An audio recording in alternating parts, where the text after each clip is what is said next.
Hello everyone, नमस्कार। Welcome to physics verse. Physics verse में आप सभी का बहुत बहुत स्वागत है। आज हम स्टार्ट करने जा रहे हैं अपना the concept of physics by professor H C. Verma के third chapter kinematics, rest and motion के कंप्लीट सॉल्यूशन के एनालिसिस। और आज के लेक्चर में हम बात करेंगे ऑब्जेक्टिव 1 एंड ऑब्जेक्टिव 2 का कंप्लीट सॉल्यूशन। और ये बुक अगर आप JEE mains advance and NEET की प्रिपरेशन कर रहे हैं तो सॉल्व करना बहुत ज्यादा इंपॉर्टेंट है, क्योंकि ये किताब आपको जैसे आध्यात्मिकता का बेस भगवत गीता होती है, वैसे फिजिक्स का बेसिक बेस ये किताब है। अगर इस बुक को आप बहुत थॉरली पढ़ जाते हैं, सॉल्व कर जाते हैं, तो आपकी फिजिक्स डेफिनेटली बहुत शानदार और बहुत अच्छी हो जाएगी, ताकि आप अलग डिफरेंट टाइप के क्वेश्चंस जो और बड़े कैलकुलेशन बेस्ड क्वेश्चंस होते हैं उनको भी आसानी से अप्रोच कर सकें। तो चलिए बढ़ते हैं अपने कंटेंट की तरफ। लेकिन आगे बढ़ने से पहले चैनल को लाइक, शेयर एंड सब्सक्राइब करिए। मैं बार बार कह रहा हूं, क्योंकि यह चैनल आपकी फिजिक्स को बहुत आसान और बहुत स्मूथ बना देगा। ठीक है, चलिए आगे बढ़ते हैं अपने कंटेंट की तरफ। और इसमें ऑब्जेक्टिव 1 का सबसे पहला क्वेश्चन कह रहा, motor car is going due north at speed of 50 km per hour. It makes a 90-degree left turn without changing the speed. The change in the velocity of the car is about 50 km per hour towards west, 70 km per hour towards southwest, 70 km per hour towards north west and 0। तो check करते हैं इसका सही solution क्या होगा। तो आइए देखिए, क्वेश्चन को पहले प्लॉट करते हैं, समझते हैं, देखते हैं क्वेश्चन क्या कह रहा है। तो क्वेश्चन कह रहा है कि बेसिकली हमारे पास एक एक्स एक्सिस है और दूसरी हमारे पास वाई एक्सिस है। जैसे हम डायरेक्शंस को मार्क करते हैं तो इस वाले साइड को अपन क्या मार्क करते हैं, इस वाले को बोलते हैं ईस्ट, इसको बोलते हैं वेस्ट, इसको बोलते हैं नॉर्थ और इसको बोलते हैं साउथ। अब देखिए, इसमें कहा जा रहा है कि एक मोटर कार है, वो कैसे चल रही है। एक मोटर कार है, वो पहले चल रही है 50 किलोमीटर पर आवर से किधर की तरफ, नॉर्थ की तरफ। 50 किलोमीटर पर आवर से किधर जा रही है, नॉर्थ की तरफ। फिर कह रहा है कि it makes a 90 degree left turn. अब वो जैसे जा रही थी वहां से 90 डिग्री मुड़ जाती है। तो अगर 90 डिग्री मुड़ेगी तो इधर की तरफ मुड़ जाएगी बिना अपना स्पीड चेंज किए हुए। अभी भी इसकी स्पीड है कितनी, 50 किलोमीटर पर आर। तो कहा गया find the change in velocity of the car. तो ये जो वेलोसिटी होगी ये v1 वेक्टर होगा, ये जो वेलोसिटी होगा ये v2 वेक्टर होगा। तो change in velocity vector equals to हम जानते हैं v2 vector minus v1 vector. देखिए, v2 वेक्टर अपना 50 किलोमीटर पर आवर इधर जा रहा है और v1 वेक्टर इधर जा रहा है। हमको चाहिए क्या, माइनस v1 वेक्टर। तो अगर हम इसको प्लॉट करें तो देखिए, अपना 50 किलोमीटर पर आवर का जो v2 वेक्टर था वो यहीं रह गया, लेकिन v1 वेक्टर की डायरेक्शन बदल जाएगी और v1 वेक्टर की डायरेक्शन किधर आ जाएगी, पहले नॉर्थ जा रहा था, माइनस v1 चाहिए हमको, तो इसकी डायरेक्शन को जस्ट पलट दो नीचे की तरफ। अगर v1 वेक्टर ऊपर पॉजिटिव है तो नीचे नेगेटिव होगा, और ये भी कितना है, 50 किलोमीटर पर आवर। अब देखिए, अब पैरेललोग्राम लॉ सब लोग जानते हैं कि यहां से एक लाइन और यहां से एक लाइन, इन दोनों का जो रिजल्टेंट होगा वो होगा 50 अंडर रूट 2। कैसे भाई साहब, अंडर रूट ऑफ 50 का स्क्वायर प्लस 50 का स्क्वायर। देखिए भाई, ये हो गया आपके पास change in velocity. Change in velocity का मैग्नीट्यूड, और ये कितना आ जाएगा अपने पास, ये आ जाएगा 50 रूट 2 किलोमीटर पर आवर। और इसको फर्दर लिखा जाता है क्या भाई साहब, 70 किलोमीटर पर आवर, या अप्रॉक्सीमेटली 70 किलोमीटर पर आवर के बराबर होगा। और ये एंगल कितना होगा, 45 डिग्री। अरे भाई, ये भी 50 है, ये भी 50 है, तो बीच में से कहीं इंटरसेक्ट करेगा और एंगल बनेगा अपने पास कितना, 45 डिग्री। अगर ये एंगल 45 डिग्री बन रहा है तो ये अपने पास वेस्ट डायरेक्शन था, ये अपने पास साउथ डायरेक्शन था। तो चेंज इन वेलोसिटी का डायरेक्शन क्या आया, साउथ वेस्ट। अगर आपने लेक्चर्स को बहुत ध्यान से पढ़ा है काइनेमेटिक्स के, तो आपको इसमें कुछ भी बहुत कॉम्प्लिकेटेड, बहुत कठिन नहीं लगेगा। सो the right answer is 70 kilometre per hour towards south west. चले आगे की तरफ, आइए आगे बढ़ते, देखते हैं अपना क्वेश्चन नंबर 2। क्वेश्चन नंबर 2 कह रहा, figure 3q2 shows that the displacement time graph of a particle moving on the x-axis। ये अपने पास दे रखा है, इसमें 4 option. The displacement is continuously going in positive X direction. क्या डिस्प्लेसमेंट हमेशा पॉजिटिव एक्स डायरेक्शन में जा रहा है। और दूसरा कह रहा है the particle is at rest, क्या पार्टिकल रुका हुआ है। तीसरा कह रहा है the velocity increases up to time t naught and then become constant. पहले वेलोसिटी जो है वो t नॉट टाइम तक इंक्रीज कर रही है, उसके बाद कांस्टेंट हो जा रही है। डी कह रहा है the particle moves at constant velocity up to a time t naught and then stops. कहा जा रहा है कि the particle moves at constant velocity. देखिए, एक्सटी कर्व है, तो एक्सटी कर्व में बस हमको एक ही चीज मिलती है, और वो है क्या, डिस्प्लेसमेंट टाइम ग्राफ से हम एक ही चीज देख पाते हैं, और उसका नाम क्या है, स्लोप। और स्लोप क्या होता है भाई साहब, perpendicular upon base, change in displacement upon change in time, इसी को क्या कहते हैं, वेलोसिटी। तो देखिए, यहां से लेकर यहां तक ये जो अपना स्लोप है ये कांस्टेंट है, तो 0 से लेकर t नॉट तक वेलोसिटी कांस्टेंट है, और t नॉट के बाद वेलोसिटी 0 हो जाती है। The particle moves at constant velocity up to time t naught and then stops. अरे बात समझ आ रही। क्लियर है यार। तो अपने पास सही आंसर क्या होगा? The right answer is D. आइए आगे बढ़ते हैं अपने नेक्स्ट क्वेश्चन की तरफ। नेक्स्ट क्वेश्चन कह रहा है a particle has a velocity u towards east at t equals to 0, its acceleration is towards west and is constant, let xa and xb be the magnitude of the displacement in the first 10 second and the next 10 second. तो कहा जा रहा है कि xa will be less than xb, xa will be greater than xb, xa is greater than xb and the information is insufficient to decide the relation of xa and xb। तो आइए check करते हैं भाई, देखते हैं question क्या कह रहा है कि भाई कहा जा रहा है अपने पास ये ईस्ट हो गया, ये वेस्ट हो गया, ये नॉर्थ हो गया और ये क्या हो गया? साउथ हो गया। अब इसमें अपने पास एक मान लीजिए कार है, इसकी इनिशियल रफ्तार है u, इनिशियल रफ्तार है u और पीछे एक्सेलरेशन लग रहा है a, तो 10 सेकंड में इसकी क्या स्थिति होगी भाई? कोई बता सकता है क्या? 10 सेकंड की इसकी स्थिति तब तक नहीं पता चलेगी जब तक हमको इसकी इनिशियल वेलोसिटी गिवन नहीं होगी कि इसकी इनिशियल वेलोसिटी क्या है। अरे बात समझ आ रही? क्यों? क्योंकि बेसिक फॉर्मूला क्या होता है? x equals to ut plus 1/2 at square. तो जब आप xa की बात करेंगे तो ये कितना हो जाएगा अपने पास? u, और यहां से लेकर देखिए भाई xa की वैल्यू u इंटू यहां तक का टाइम कितना है? 10 second plus 1/2 into a into 10 second का स्क्वायर। अरे बात समझ आ रही? ये अपने पास हो जाएगा कितना? 10 सेकेंड का स्क्वायर। और जब आप xb की बात करेंगे अगले 10 सेकेंड में तो v equals to u plus at।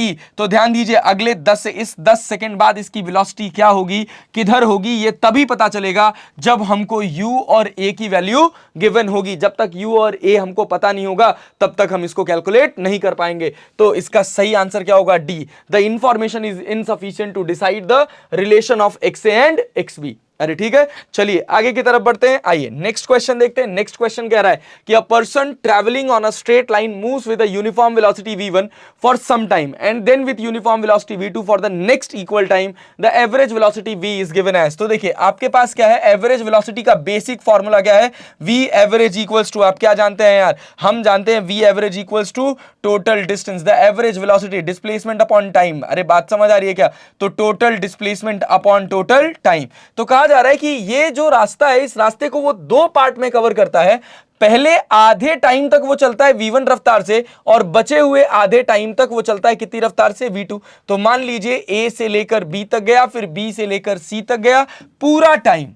देखिए अब आपके पास ऑप्शन है पूरा टाइम t मान लीजिए या पूरा टाइम 2t मान लीजिए। अगर मैं पूरे टाइम को 2t मान लूं तो मेरा ये टाइम भी t हो जाएगा, ये टाइम भी t हो जाएगा। यहां से यहां तक एवरेज वेलोसिटी v1 है, यहां से यहां तक एवरेज वेलोसिटी v2 है। तो देखिए भाई अब हम क्या कह सकते हैं कि यहां से लेकर यहां तक का जो डिस्प्लेसमेंट होगा वो x1 होगा, यहां से यहां तक का जो डिस्प्लेसमेंट होगा वो x2 होगा। और भाई अब देखो x1 और x2 की वैल्यू कितनी हो जाएगी? v1 इक्वल्स टू हो जाएगा x1 अपॉन t और v2 इक्वल्स टू हो जाएगा x2 अपॉन t। तो यहां से हमको x1 इक्वल्स टू मिल जाएगा v1t और x2 इक्वल्स टू मिल जाएगा v2t। अरे भाई साहब बहुत बढ़िया। तो v average will be equal to what? v1t plus v2t divided by v1 plus divided by t1 plus t2। अरे बात समझ आ रही? तो डिवाइडेड बाई t1 भी t है और t2 भी t है, तो t प्लस t ये अपने पास कितना हो जाएगा? 2t। तो t से t कट जाएगा तो आंसर मिलेगा अपने को v1 plus v2 divided by 2। तो सही आंसर क्या होगा? a, that is v1 plus v2 divided by 2। अरे बात समझ आ रही? कोई खास बात नहीं है, अच्छा सवाल था, आसान सवाल था। आइए अपना अगला क्वेश्चन देखते हैं, दैट इज क्वेश्चन नंबर 5। ये क्या कह रहा है? A person travelling on a straight line moves with uniform velocity v1 for distance x and with uniform velocity v2 for the next equal distance, the average velocity v is given as. अरे बढ़िया सवाल है यार, ये सब सवाल बहुत आसान क्वेश्चन है। ये अपने पास हो गया a, ये हो गया b और ये हो गया c। a से b की डिस्टेंस x है, b से लेकर c की डिस्टेंस x है, यहां से यहां तक वेलोसिटी v1, यहां से यहां तक वेलोसिटी v2। देखो अपने पास टाइम नहीं पता। अब हमको अगर टाइम नहीं गिवन है तो देखिए यहां पर अगर टाइम t1 कह दिया जाए तो ये x बाई v1 हो जाएगा और टाइम t2 कह दिया जाए तो ये x बाई v2 हो जाएगा। और अब आपको अगर एवरेज वेलोसिटी निकालनी है तो total displacement upon total time, तो टोटल डिस्प्लेसमेंट हो गया 2x और टोटल टाइम कितना हो जाएगा भाई? x by v1 plus x by v2। अरे x से x कट जाएगा तो सॉल्यूशन कितना आएगा? 2। v average will be equal to 2 और 1 upon v1 plus 1 upon v2। तो देखो अपने पास इस फॉर्मेट में लेके आना है तो हमें क्या मिल गया, v average will upon 2 is equal to 1 upon v1 plus 1 upon v2। तो देखो अब इसको पलट दो कि अगर मैं इसको 2 अपॉन v एवरेज लिख दूं तो ये मेरा कितना हो जाएगा, 1 upon v1 plus 1 upon v2। अरे क्लियर है क्या? तो सही आंसर क्या होगा, 2 upon v average that is equal to 1 upon v1 plus 1 upon v2। This is the right answer. इसमें कोई खास बात नहीं है, अच्छा सवाल है, आसान सवाल है। चलें आगे बढ़े, आइए देखते हैं अपना क्वेश्चन नंबर 6। क्वेश्चन नंबर 6 कह रहा, a stone is released from an elevator going up with an acceleration A, the acceleration of the stone after the release. अरे भाई मैं लिफ्ट के अंदर हूं और लिफ्ट के अंदर मैंने एक कोई स्टोन लिया हुआ और इसको मैंने छोड़ दिया और कोई बंदा मुझे ग्राउंड से ऑब्जर्व कर रहा है, तो जब ये नीचे गिर रहा होगा तो भाई अब ये फ्री हो गया ना, तो अब तो ये अंडर द ग्रेविटी गिरेगा ना, तो उसका जो एक्सेलरेशन होगा वो कितना होगा, वो होगा जी डाउनवर्ड। बहुत बार लोग इसको गलत तरीके से इंटरप्रेट कर लेते हैं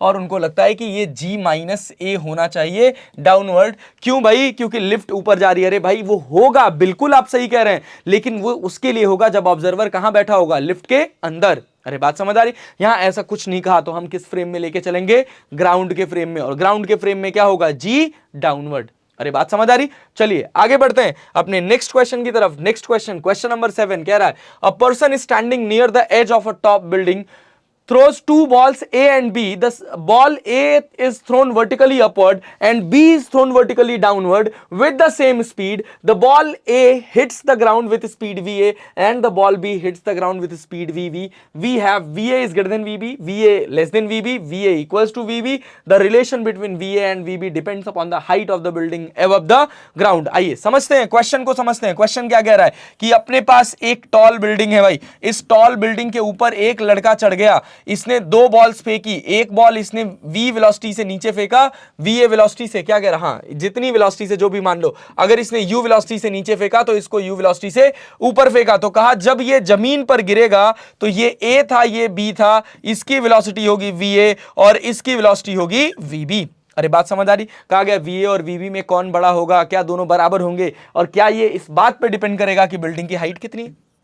अरे ठीक है, तो समझिए ना, बेसिक थ्योरेटिकल क्वेश्चन है भाई, ज्यादा कैलकुलेशन करनी ही नहीं है कि अगर मैं यहां से इसको u वेलोसिटी से छोड़ रहा हूं, यहां पहुंचा कितने डिस्प्लेसमेंट पर, h डिस्प्लेसमेंट पर, अगर मैं इसको u वेलोसिटी से फेंक रहा हूं भाई ऊपर की तरफ, तो देखो यार जब ये ऊपर जाएगा और ऊपर से जब पलटी मार के, ये ऊपर गया और ऊपर से जब पलटी मार के वापस आएगा, तब यहां पर इसकी वेलोसिटी कितनी होगी, u। अरे बात समझ आ रही? तो अभी भी इसको कितना चलना है, h, तो क्या VA और VB दोनों बराबर नहीं हो जाएंगे यार? अरे बहुत आसान क्वेश्चन है यार, तो answer will be equal to C, that is VA equals to VB। अरे बात समझ आ रही? आइए अपना नेक्स्ट क्वेश्चन देखते हैं, दैट इज क्वेश्चन नंबर 8। कह रहा, in a projectile motion the velocity a is always perpendicular to the acceleration, is never perpendicular to the acceleration, is perpendicular to the acceleration for 1 instant only and is perpendicular to the acceleration for 2 instant only. So the right answer is, 8वें का सही answer है C। क्यों भाई साहब? जब object अपनी maximum height पर होता है, जब ऑब्जेक्ट अपनी मैक्सिमम हाइट पर होता है तो उसकी जो वेलोसिटी होती है, अगर हम किसी प्रोजेक्टाइल मोशन की बात कर रहे हैं, कोई ऑब्जेक्ट ऐसे जा रहा है और ऐसे आ रहा है, तो जब ये अपनी मैक्सिमम हाइट पर होगा तो इसकी जो नेट वेलोसिटी होगी वो एक्स एक्सिस में होगी और ग्रेविटी जी डाउनवर्ड लग रहा होगा, और इस समय एक्सेलरेशन और v के बीच का एंगल 90 डिग्री होगा and it is the single instant at which the g will be perpendicular to v। अरे बात समझ आ रही? तो so the right answer is C।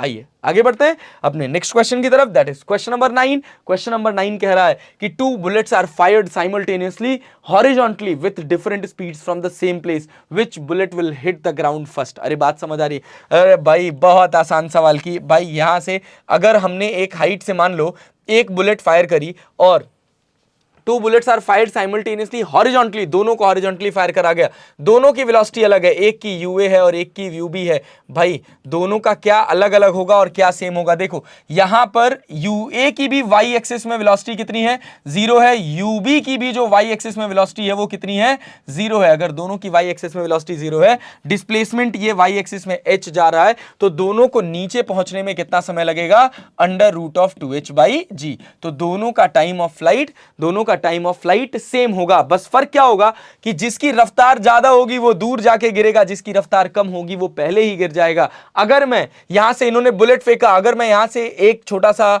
Bullet का, या बुलेट मान लो या वुड मान लो, एक कुछ भी एक हैवी ऑब्जेक्ट यहां से ड्रॉप कर दूं जिसमें एयर रेजिस्टेंस नेग्लिजिबल हो, तो जितनी रफ्तार में ये बुलेट यहां पहुंचेगी उतनी ही रफ्तार में ये भी यहां से नीचे पहुंचेगा, क्योंकि ग्रेविटी कहां लग रही है? नीचे। तो वाई एक्सिस में ये फ्री फॉल की तरह बिहेव करेगा।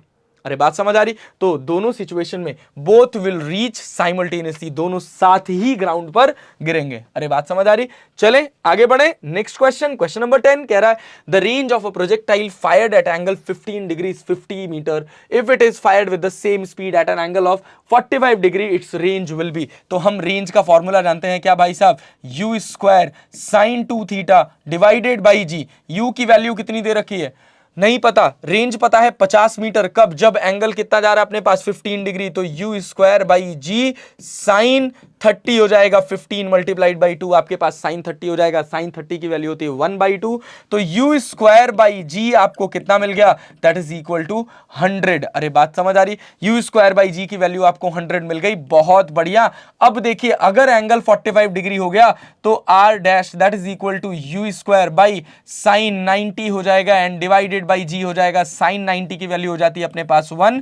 तो R dash will be equal to U square by G कितना है अपने पास? 100 मीटर। तो जो रेंज होगी वो 100 मीटर हो जाएगी and the right answer is D. अरे समझ आया क्या? इसमें कोई खास बात नहीं है, ये सब बहुत बेसिक क्वेश्चंस हैं। अगर आप लेक्चर्स बहुत ध्यान से देख के आएंगे, काइनेमेटिक्स के 9 के 9 लेक्चर्स अगर आप थॉरली नोट्स बनाकर पढ़कर आएंगे सर, एचसी वर्मा का लगभग हर क्वेश्चन आपसे निकल जाएगा। चले आगे बढ़े। आइए देखते हैं अपने नेक्स्ट क्वेश्चन को, that is question number 11। Question number 11 कह रहा है 2 projectiles A and be projected with N angle of 15 degree for the projectile A and 45 degree for the projectile B. If RA and RB be the horizontal range for the 2 projectiles, then RA is less than RB, RA is equal to RB, RA is greater than RB. The information is insufficient to decide the relation of RA and RB. देखिए कहा जा रहा है 2 projectiles A and B are projected with angle of projection 15 degree and 45 degree. अगर ये कह देता कि दोनों सेम वेलोसिटी से प्रोजेक्ट किए जा रहे हैं तो हम कह देते कि RB जो होगा वो RA से बड़ा होगा, लेकिन ऐसे इसमें कुछ कहा नहीं गया। किस वेलोसिटी से किसको फेंका गया इसका यहां पर कोई ज्ञान नहीं है। सो the right answer will be equal to D. The information is insufficient to decide the relation of RA and RB. Is it clear to you? आइए अगला क्वेश्चन देखते हैं, that is question number 12 कह रहा है river is flowing from west to east at speed of 5 meter per minute. A man on the south bank of the river capable of swimming at 10 meters per minute in still water want to swim across the river in the shortest time he should swim in the direction. मैंने आपको बताया कि जब भी shortest time की बात आए तो जो स्विमर होगा वो हमेशा रिवर फ्लो से अपने आप को कितने एंगल पर रखेगा? 90 डिग्री पर। तो कहां जाएगा भाई? नदी कैसे बह रही है? River is flowing from west to east, west से ईस्ट जा रही है तो ये अपना नॉर्थ होगा, ये नीचे अपना साउथ होगा। तो इसको 90 डिग्री पर जाना होगा। किस डायरेक्शन में? 90 डिग्री पर जाएगा तो कौन सी डायरेक्शन में जाएगा? नॉर्थ डायरेक्शन में। सो the right answer is a. अरे बात समझ आ रही? आइए ऑब्जेक्टिव 1 का एक और question and that is the last question of objective, that is objective 1। और कह रहा है in an arrangement shown in figure 3Q3 the end P and Q of an inextensible string moves downward with uniform speed U, pulley A and B are fixed, the mass M moves upward with a speed. जो M mass होगा वो कितनी रफ्तार से ऊपर जाएगा? तो देखिए बहुत सिंपल सा, ये एक बहुत माइनर सा टॉपिक होता है जिसको कॉन्स्ट्रेन मोशन के नाम से जाना जाता है। और ये आप जस्ट ये पूरा काइनेमेटिक्स खत्म होने के बाद जब हम अगला पोर्शन स्टार्ट करेंगे न्यूटन्स लॉज ऑफ मोशन, तो उसको शुरू ही हम कांस्टेंट मोशन से करेंगे और उसमें आप इस क्वेश्चन की बहुत अच्छी एनालिसिस कर पाएंगे। यहां भी ये कोई खास बात नहीं है। देखिए अगर मान लीजिए कि ये v वेलोसिटी से ऊपर जा रहा है तो समझिए अगर कोई रोप है, इस रोप में बेसिक कॉन्सेप्ट मैं आपको बता रहा हूं, इस रोप में 2 पॉइंट है A और B। ये अपना पॉइंट हो गया A, ये पॉइंट हो गया B। इसकी रफ्तार है VB, इसकी रफ्तार है VA। अगर VB VA से, समझिए एक रोप की बात है, अगर VB की वैल्यू VA से बड़ी हो जाए क्या ये रोप टूट नहीं जाएगी? अरे बात समझ आ रही? और अगर VB की वैल्यू VA से छोटी हो जाए तो क्या ये रोप स्लैग नहीं कर जाएगी? अरे बात समझ आ रही? तो देखो हमें क्या करना है कि अगर हम इससे किसी ऑब्जेक्ट को, मान लो यहाँ पे हमने एक ऑब्जेक्ट को बांध दिया और इसको हम खींच रहे हैं और ये ऑब्जेक्ट इससे खींच रहा है, तो मतलब इस रोप का हर एक पॉइंट जब दौड़ेगा तो वो सेम रफ्तार से ही दौड़ेगा। अगर रफ्तार अलग अलग हुई तो रस्सी टूट सकती है, रस्सी स्लैक कर सकती है, वो डिपेंड करेगा कि कौन से पार्टिकल की क्या रफ्तार है। अगर आगे वाले पार्टिकल की रफ्तार ज्यादा हो गई और पीछे वाले की कम हो गई, रस्सी टूट जाएगी, और अगर पीछे वाले की ज्यादा हो गई और आगे वाले की कम हो गई तो रस्सी स्लैक कर जाएगी। अरे क्या ये बात आपको समझ आ रही है सर? अरे क्लियर है ना? चलिए तो आइए आगे बढ़ते हैं, अपने पास इस कॉन्सेप्ट को देखते हैं। तो अगर मैं इस रस्सी को नीचे खींच रहा हूं, देखिए अगर मान लीजिए कहा जा रहा है कि in the arrangement shown in figure the end P and Q of an inextensible string moves downward with uniform speed u। अगर मैं इसको u से नीचे खींच रहा हूं तो इस पर लगने वाला हर पॉइंट जो होगा रस्सी का वो इधर कितनी रफ्तार से जाएगा, u। अब मान लो ये जो ब्लॉक है ये v रफ्तार से ऊपर जा रहा है, तो इसका जो भी कंपोनेंट इसके अलोंग आएगा उसकी वेलोसिटी किसके बराबर होगी, u के बराबर। तो इसका जो कंपोनेंट इधर आएगा वो कितना होगा, v cos theta that is equal to u। अरे बात समझ आ रही? तो अपने पास v की वैल्यू कितनी मिल जाएगी, u अपॉन कॉस थीटा। अच्छा कुछ खच्चर क्या सोचते हैं, अरे भाई इसको फ्री बॉडी डायग्राम लगा देते हैं यार। ऐसा नहीं सोचना भाई कि अगर इधर u जा रहा है, इधर u आ रहा है, ये बीच में एंगल थीटा है, तो इस u का एक कंपोनेंट इधर एक कंपोनेंट इधर, 2u cos theta equals to v लिख देते हैं भैया, और ये अपना पहला ऑप्शन होता है। और अगर आपने ऐसा कर दिया तो आपका आंसर गलत हो जाएगा। ये फ्री बॉडी डायग्राम नहीं है, वेलोसिटी की बात हो रही है। और ये जिस टॉपिक की हम बात कर रहे हैं इस टॉपिक का नाम है कॉन्स्ट्रेन मोशन। और कॉन्स्ट्रेन मोशन में अगर किसी ऑब्जेक्ट को 10 मीटर पर सेकंड से खींचा जा रहा है और उससे जुड़ी कोई रस्सी है, दूसरा ऑब्जेक्ट खींच रहा है, तो ध्यान दीजिएगा बस एक ही कॉन्सेप्ट उसके लिए लगता है, और वो क्या है कि रोप के हर पार्टिकल की रफ्तार सेम होनी चाहिए। अगर रफ्तार अलग हुई तो रस्सी टूट जाएगी या रस्सी स्लैक कर जाएगी, और ये होता नहीं है।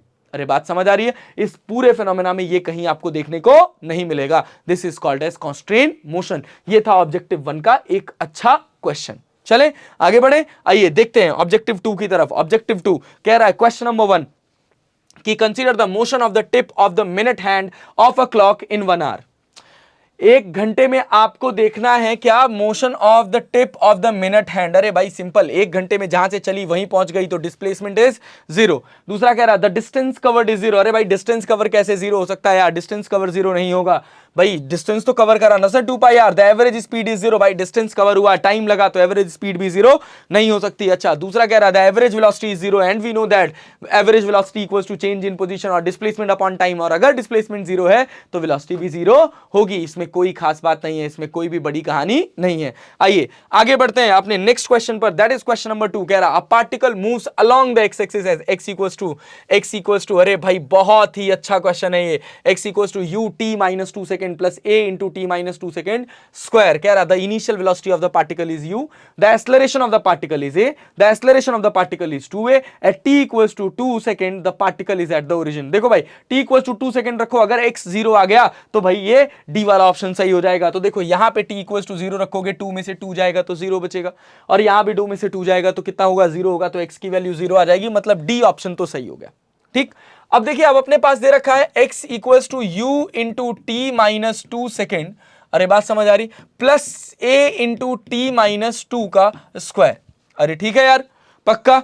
अब देखो अब ये x डिस्प्लेसमेंट है तो s इक्वल्स टू u, और ये आपके पास टाइम हो गया t प्लस 1 अपॉन 2, और एक्सेलरेशन है ut plus half A T square होता है ना, तो इसको अपन 2a लिख दें तो t माइनस 2 का स्क्वायर। ये आपके पास टाइम t माइनस 2 को अपन अगर ध्यान से देखें भाई, इसी t माइनस 2 को तो अपन t टाइम मान ले रहे हैं। मान लीजिए ये कोई कैपिटल टाइम आपके पास हो गया, कैपिटल टाइम आपके पास हो गया t, ठीक है, तो ये अपने पास हो जाएगा ut plus 1 upon 2 into 2a into T square. अब ये सेकंड इक्वेशन ऑफ मोशन हो गया, और इससे पता चल रहा है कि acceleration of the particle is 2a। भाई ये भी सही हो गया।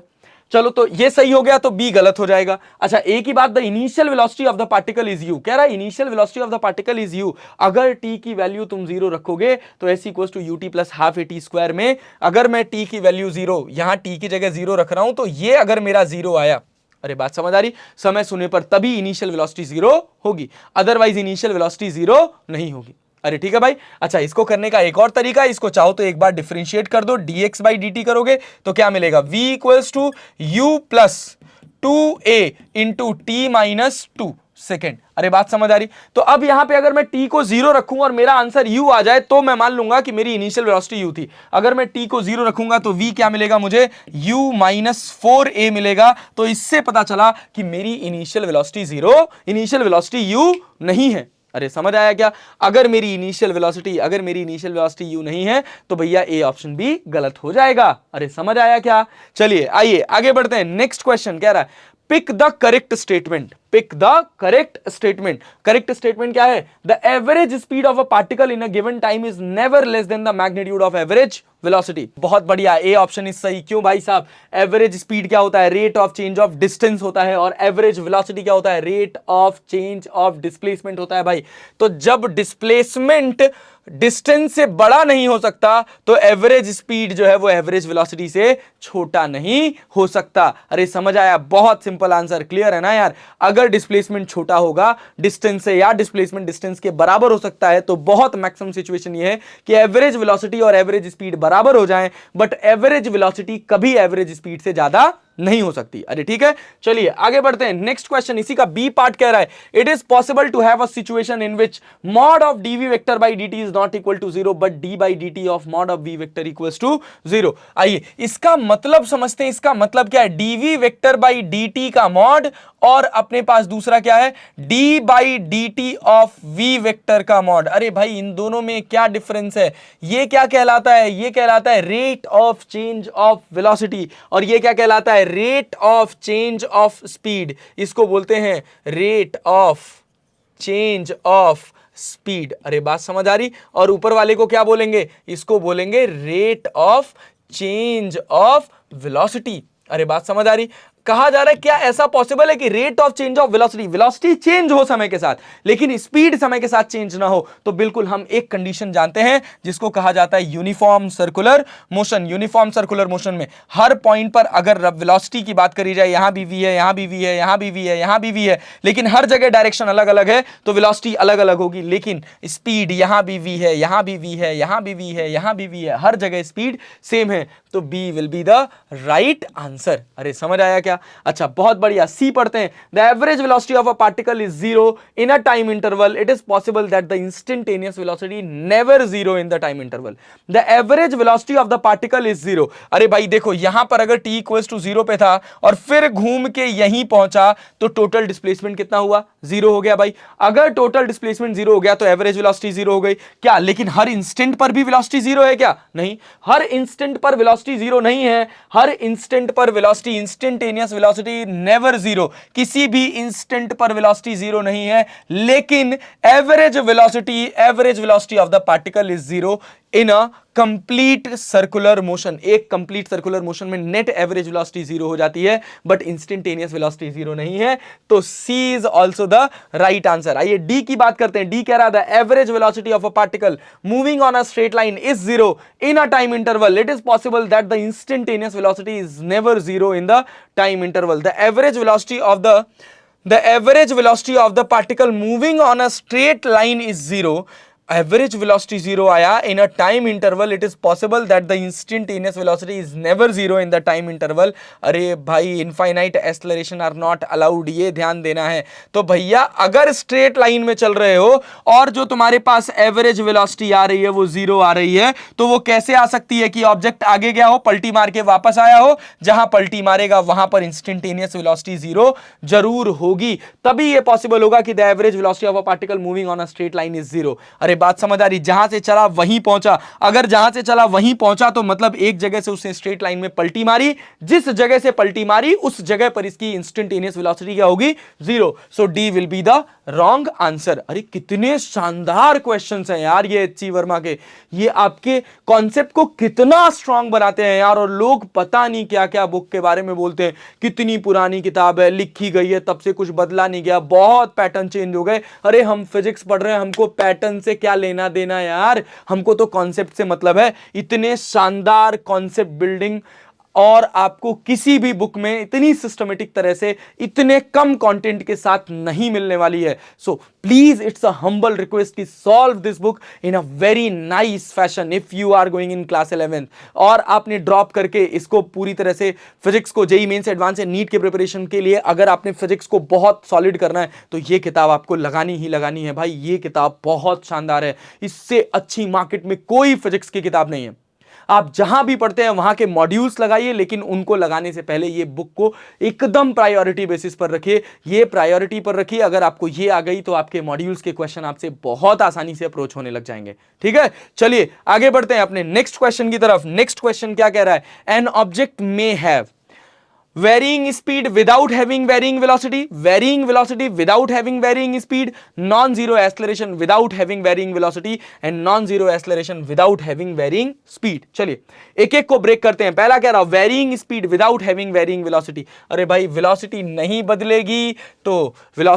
बदलेगी तो स्पीड बदलने वाली नहीं है। अरे बात समझ आ रही? वेलोसिटी के मैग्नीट्यूड को ही तो अपन क्या बोल रहे हैं, स्पीड। और वेलोसिटी नहीं बदल रही है मतलब ना तो मैग्नीट्यूड बदल रहा है ना तो डायरेक्शन बदल रहा है। अरे भाई जब मैग्नीट्यूड डायरेक्शन नहीं बदल रहा तो स्पीड अपने आप से हवा में थोड़ी बदल जाएगी यार। अरे बहुत सिंपल सी बात है, लेकिन इसी सिंपल सी बात को इतनी अच्छी तरीके से समझाना ही इस बुक का टैलेंट है। Next one is varying velocity without having varying speed. की वेलोसिटी वेरी करे लेकिन स्पीड वेरी ना करे। अभी अपन पढ़ के आ रहे हैं circular motion, uniform circular motion. अरे ठीक है, आइए सी देखते हैं। Non zero acceleration without having varying velocity. क्या कह रहा है? Non zero acceleration without having varying velocity. Velocity vary ना करे लेकिन एक्सेलरेशन जो हो वो क्या हो जाए? नॉन जीरो हो जाए। अरे यार एक्सेलरेशन क्या है? Rate of change of velocity. जब तक वेलोसिटी नहीं बदलेगी तब तक एक्सेलरेशन तब तक कोई एक्सेलरेशन आने वाला नहीं है।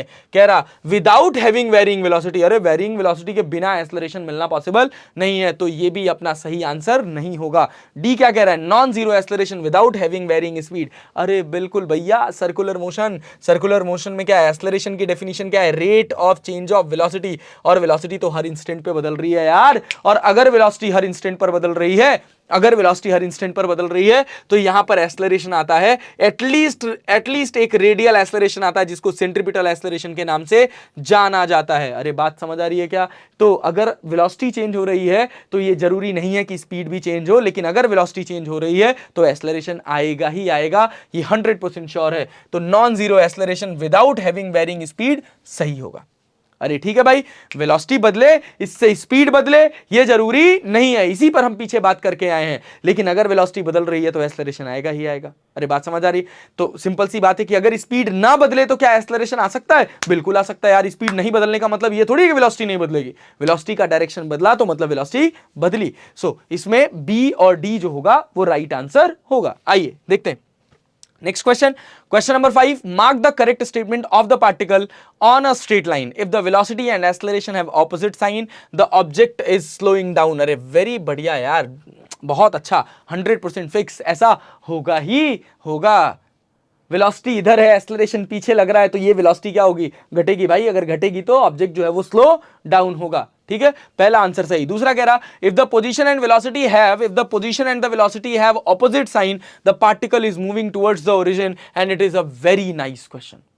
वेलोसिटी और डिस्प्लेसमेंट अगर एक दूसरे के ऑपोजिट डायरेक्शन में, देखो अगर मान लो यहां पर एक कार है, इधर इसका डिस्प्लेसमेंट है, एक्स जो है वो कैसा है? पॉजिटिव है। तो वेलोसिटी अगर नेगेटिव है तो भाई ये किधर आ रहा है? ओरिजिन की तरफ। अब इधर समझो कि अगर अपने पास ये कार तुम्हारी इधर है, ये इधर जा रही है, तो वेलोसिटी पॉजिटिव है तो डिस्प्लेसमेंट कैसा है? नेगेटिव। और अगर पोजीशन और वेलोसिटी एक दूसरे के ऑपोजिट डायरेक्शन में है मतलब ऑब्जेक्ट जो है वो हमेशा किधर अप्रोच करेगा? It will always approach towards origin. अरे ठीक है, बहुत बढ़िया, क्या बात है यार, बहुत शानदार।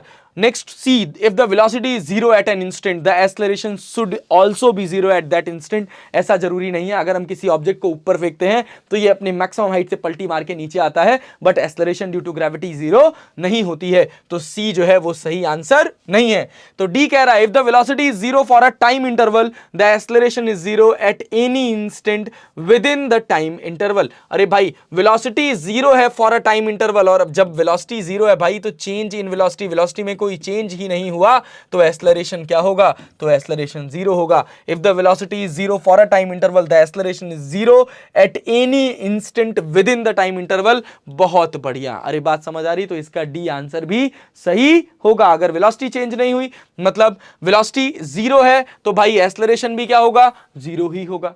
अरे ठीक है यार, चलें आगे बढ़े। Next question, that is question number 6। Question number 6 क्या कह रहा है, the velocity of a particle is zero at t equals to zero, the acceleration at t equals to zero must be zero. अरे बात समझ आ रही, the velocity of a particle is zero at t equals to zero, the acceleration at t equals to zero must be zero। ये जरूरी नहीं है, अगर कोई ऑब्जेक्ट रेस्ट से स्टार्ट हो रहा है तो इस समय इसका acceleration 1 metre per second square तो हो ही सकता है यार, 2 मीटर पर सेकंड स्क्वायर तो हो ही सकता है। इसकी इनिशियल वेलोसिटी जीरो है बट एक्सेलरेशन भी जीरो हो, ये जरूरी नहीं है, 100% ये जरूरी नहीं है, बट जीरो हो भी सकता है। तो दूसरा कह रहा है, दूसरा पार्ट कह रहा था acceleration at t equals to zero may be zero, तो ये सही होगा। अरे ठीक है, आइए सी वाले पार्ट की बात करते हैं। The acceleration is zero for time t equals to zero to t equals to 10 second, the speed is also zero in this time interval. अरे भाई पहला कंडीशन ही क्या कहता है, the velocity of the particle is zero at t equals to zero if the acceleration is zero at t equals to zero to t equals to 10 second. अगर मेरा acceleration zero हो गया मतलब मेरी कार अपनी जगह से हिली ही नहीं, और अगर मेरी कार अपनी जगह से नहीं हिली भाई साहब, अगर मेरी कार अपनी जगह से नहीं हिली तो भाई क्या होगा, speed is also zero in this time interval.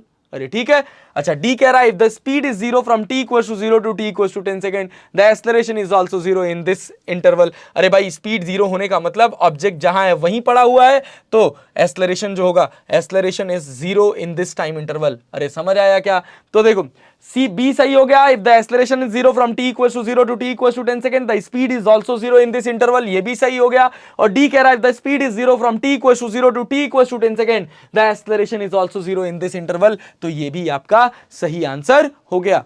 अरे समझ आया क्या, चलो आओ आगे बढ़ते हैं। अगला क्वेश्चन, क्वेश्चन नंबर 7 कह रहा है mark the correct statement, mark the correct statement. A statement, the magnitude of velocity of a particle is equal to its speed. अरे बहुत बढ़िया, वेलोसिटी के मैग्नीट्यूड को ही तो अपन स्पीड बोलते हैं, तो पहला आंसर सही। दूसरा कह रहा था magnitude of average velocity in an interval is equal to the average speed in that interval. ये जरूरी नहीं है, अरे समझ आया क्या, अगर एक सर्कुलर मोशन की बात करें तो एवरेज वेलोसिटी उसकी जीरो होती है लेकिन एवरेज स्पीड जीरो नहीं होती है, तो बी ऑप्शन जो होगा वो अपना गलत ऑप्शन हो जाएगा। C, it is possible to have a situation in which the speed of a particle is always zero but the average speed is not zero.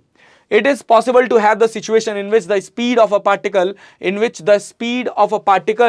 is always zero but the average speed is not zero। भाई ऐसा कभी नहीं हो सकता, ऐसा कभी नहीं हो सकता। अगर इंस्टेंटेनियस स्पीड जो है वो नॉन जीरो है, कह रहा it is possible to have a situation in which the speed of a particle is always zero but the average speed is not zero. अरे बात समझ आ रही, अगर कोई पार्टिकल है अगर उसकी स्पीड जीरो है हर समय तो उसकी एवरेज स्पीड भी क्या होगी, जीरो ही होगी। अरे समझ आया क्या, तो सी ऑप्शन गलत। डी क्या कह रहा है, it is possible to have a situation in which the speed of a particle is never zero but the average speed in an interval is zero. ये भी क्या होगा अपने पास, गलत हो जाएगा। अरे ठीक है भाई, अरे बात समझ आ रही क्या, सी को एक बार फिर से पढ़ते हैं। It is possible to have a situation in which the speed of a particle is always zero but the average speed is not zero. अगर स्पीड ऑफ द पार्टिकल जो है वो जीरो है तो एवरेज स्पीड भी zero होगा। और D कह रहा है it is possible to have a situation in which the speed of the particle is never zero but the average speed in an interval is zero. अरे भाई जब स्पीड जीरो नहीं होगा तो वो डिस्टेंस तो कवर करेगा ही, और डिस्टेंस कवर करेगा तो जो एवरेज स्पीड होगा उस इंटरवल में वो भी जीरो नहीं हो सकता। तो इस क्वेश्चन में बस एक ही ऑप्शन सही है and that is the option number 7 का ऑप्शन नंबर ए।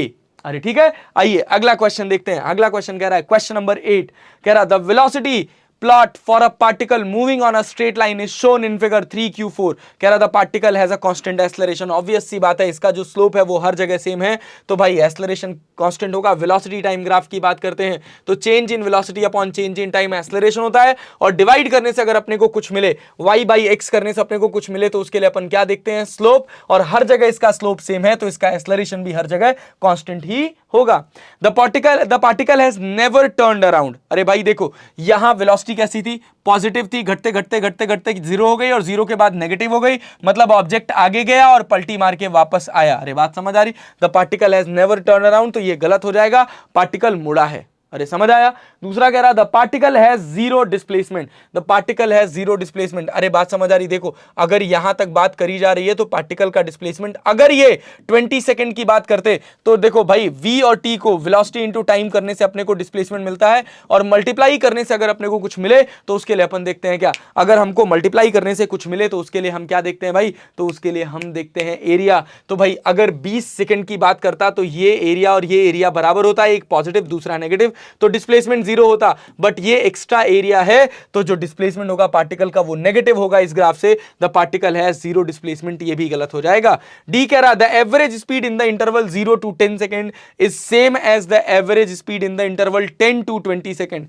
10 से लेकर 20 सेकंड के बीच में, 10 से लेकर 20 सेकंड के बीच का जो टाइम इंटरवल होगा, और सॉरी 10 से लेकर 20 तक का जो एवरेज स्पीड होगा, कह रहा था average speed in the interval 0 to 10 second, 0 to 10 second. भाई साहब जो एवरेज स्पीड होगा क्या वही एवरेज स्पीड 10 से लेकर 20 के बीच में होगा, 10 से लेकर 20 के बीच में क्या वही एवरेज स्पीड होगा। अरे बात समझ आ रही है, देख के बताओ भाई, यहां पर क्या था 10, यहां पर कितना हुआ 0, यहां पर कितना हो गया फिर से -10। अरे समझ आया क्या, तो एवरेज स्पीड भाई 0 से लेकर 10 सेकंड में जो होगा वही 10 से लेकर 20 सेकंड में होगा, क्योंकि जितना डिस्टेंस यहां कवर कर रहा है उतना ही डिस्टेंस ये यहां भी कवर कर रहा है, तो so D is the right answer.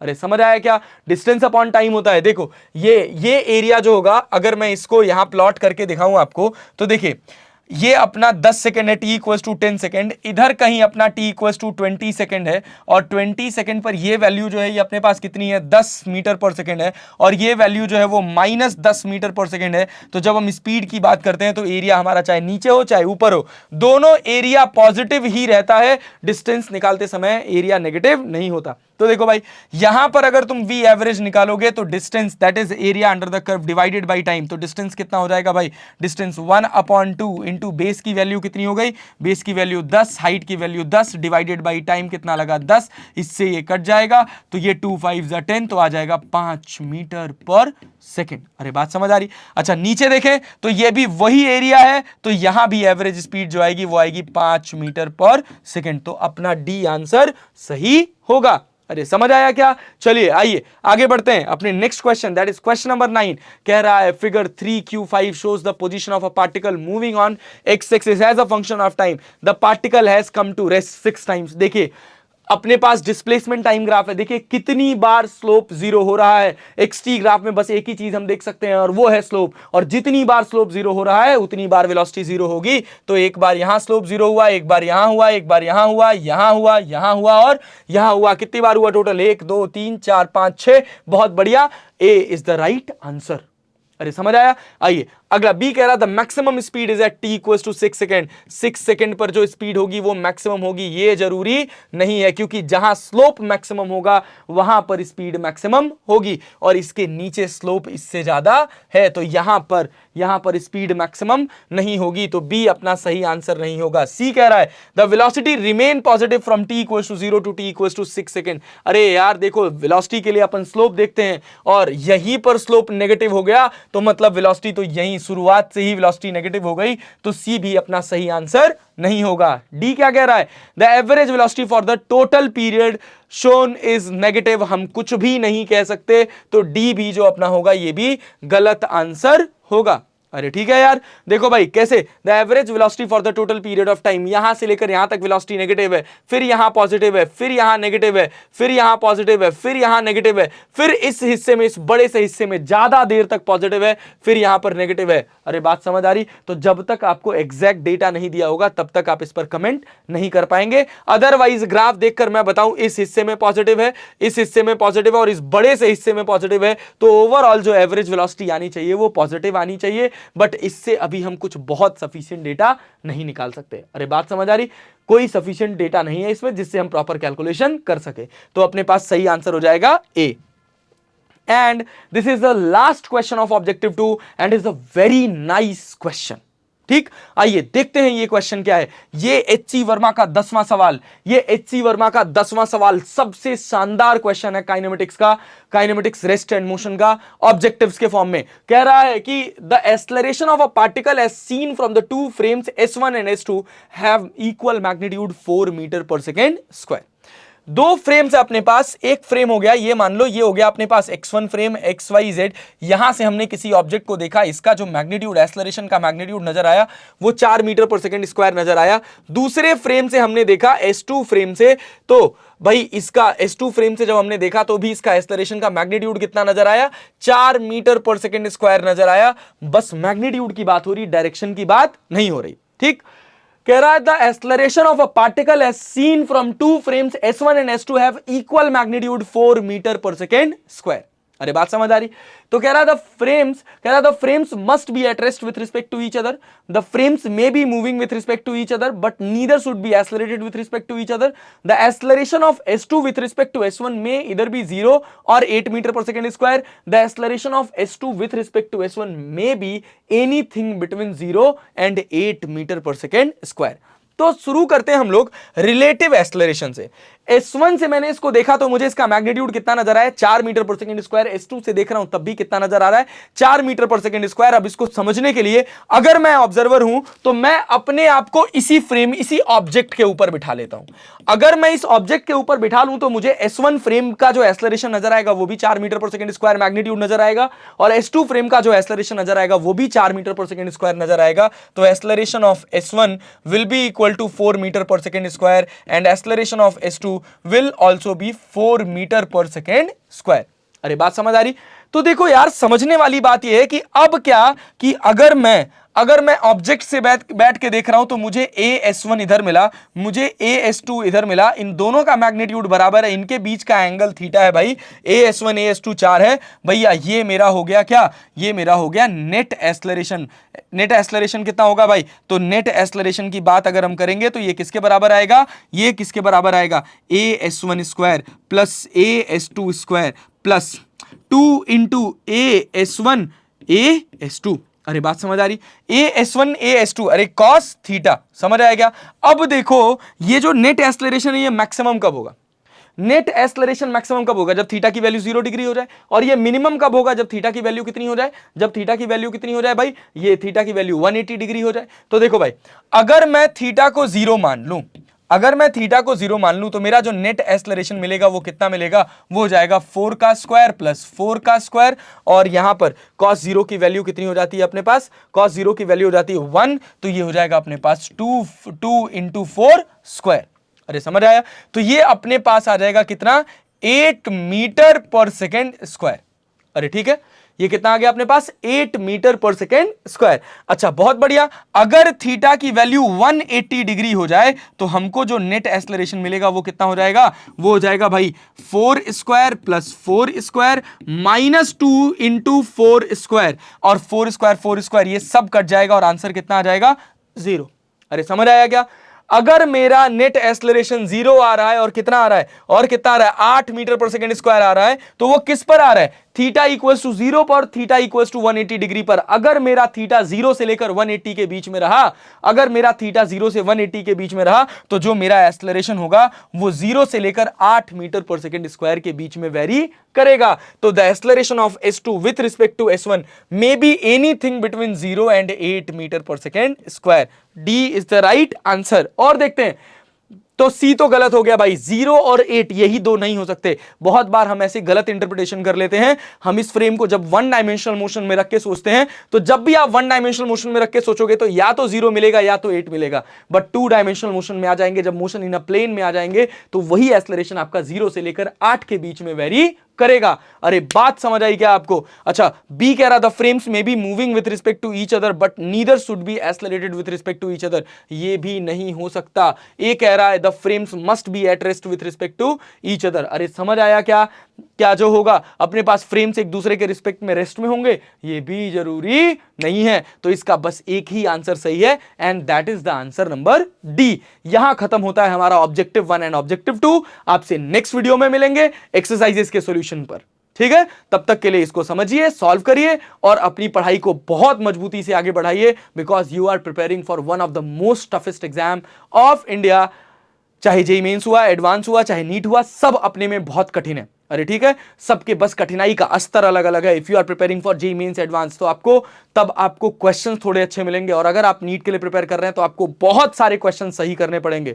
इसी वजह से नीट निकालना ज्यादा कठिन है as compare to mains and advance. Mains and advance हमेशा वही बच्चा निकालता है, अच्छा स्कोर करता है, जो बहुत अच्छा पढ़ता है। लेकिन नीट निकालने के लिए आपको बहुत अच्छा पढ़ने की जरूरत नहीं है, आपको सब कुछ सॉलिड पढ़ने की जरूरत है। अरे समझ आया, ये डिफरेंस है। तो हर एग्जाम के अपने अपने क्राइटेरिया हैं और कोई भी एग्जाम आसान नहीं है। तो प्रिपरेशन अपने एग्जाम के हिसाब से स्टडीज करिए और मन लगाकर पढ़िए। मिलते हैं आपको अगली वीडियो में इसके एक्सरसाइजेस के सॉल्यूशन के साथ। धन्यवाद।